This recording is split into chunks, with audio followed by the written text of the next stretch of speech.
कैसे ऊंचाइयों को हासिल किया जा सकता है, उनका जीवन ये सीख भावी पीढ़ी को देता रहेगा।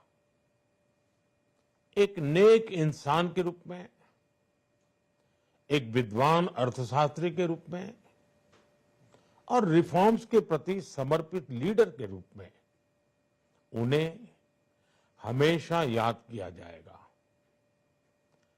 एक अर्थशास्त्री के रूप में उन्होंने अलग अलग स्तर पर भारत सरकार में अनेक सेवाएं दी।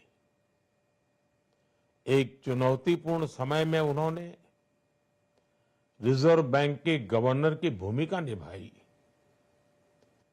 पूर्व प्रधानमंत्री, भारत रत्न श्री पीवी नरसिम्हा राव जी की सरकार के वित्त मंत्री रहते हुए उन्होंने वित्तीय संकट से घिरे देश को एक नई अर्थव्यवस्था के मार्ग पर प्रशस्त किया। प्रधानमंत्री के रूप में देश के विकास में और प्रगति में उनके योगदान को हमेशा याद किया जाएगा। जनता के प्रति, देश के विकास के प्रति उनका जो कमिटमेंट था, उसे हमेशा बहुत सम्मान से देखा जाएगा। डॉक्टर मनमोहन सिंह जी का जीवन उनकी ईमानदारी और सादगी का प्रतिबिंब था। वो विलक्षण सांसद थे। उनकी विनम्रता, सौम्यता और उनकी बौद्धिकता उनके संसदीय जीवन की पहचान बनी।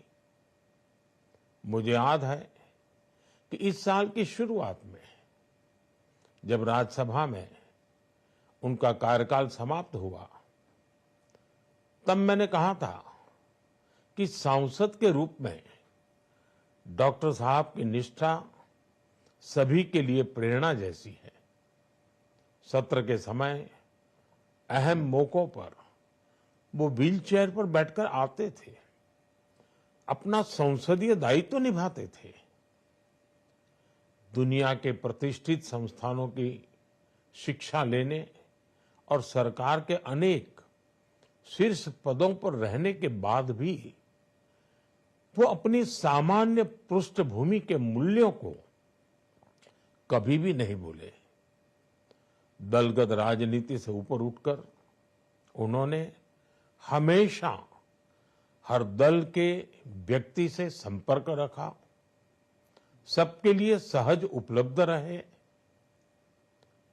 जब मैं मुख्यमंत्री था, तब डॉक्टर मनमोहन सिंह जी के साथ राष्ट्रीय और अंतर्राष्ट्रीय अनेक विषयों पर उनसे खुले मन से चर्चाएं होती थी।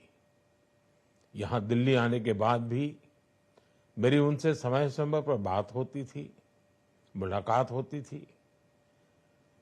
मुझे उनसे हुई मुलाकातें, देश को लेकर हुई चर्चाएं हमेशा याद रहेगी। अभी जब उनका जन्मदिन था, तब भी मैंने उनसे बात की थी। आज इस कठिन घड़ी में मैं उनके परिवार के प्रति अपनी संवेदनाएं व्यक्त करता हूं। मैं डॉक्टर मनमोहन सिंह जी को सभी देशवासियों की तरफ से श्रद्धांजलि अर्पित करता हूं।